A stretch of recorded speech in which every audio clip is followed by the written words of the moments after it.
So, magandang umaga, tanghali at gabi sa inyong lahat ng nakikinig ng audio record na ito. Ang Bible verse natin for today is 1 John chapter 4 verse 18. Walang kasamang takot ang pag-ibig at pinapawi ng ganap na pag-ibig ang anumang takot. Hindi pa ganap ang pag-ibig ng sino mang takot sapagkat ang takot ay kaugnay ng parusa.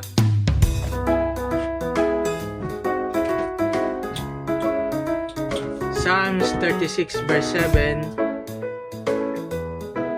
O Diyos, ang iyong pag-ibig mahalaga at matatag, ang kalingay na darma sa lilim ng iyong pakpak.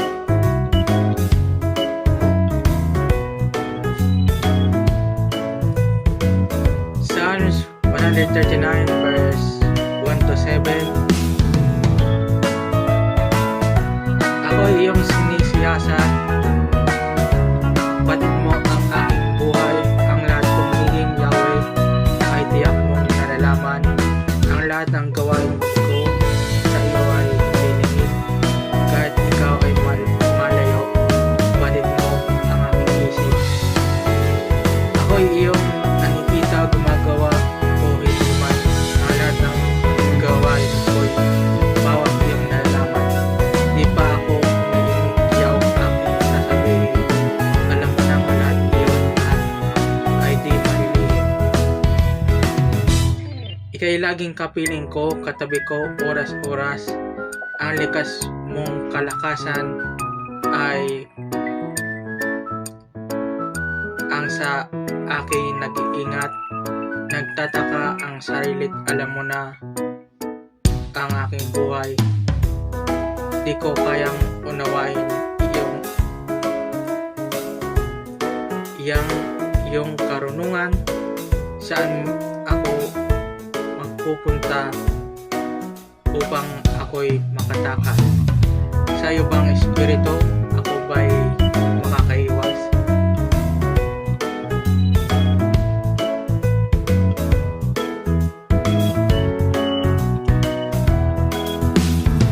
Psalms 139 verse 17 to 18.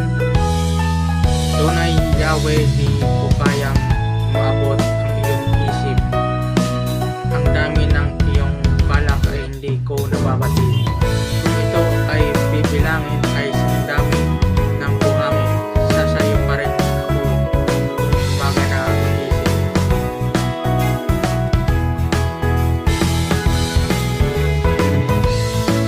Psalms 56 verse 8.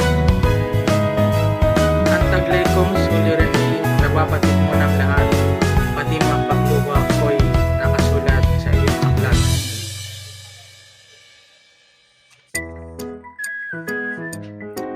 John 14 verse 18.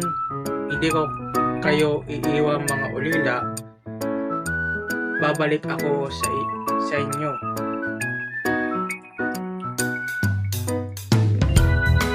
Psalms 27 verse 10. Itakwil man ako ng aking ama at ina, si Yahweh ang sa akin ay mag-aaruga.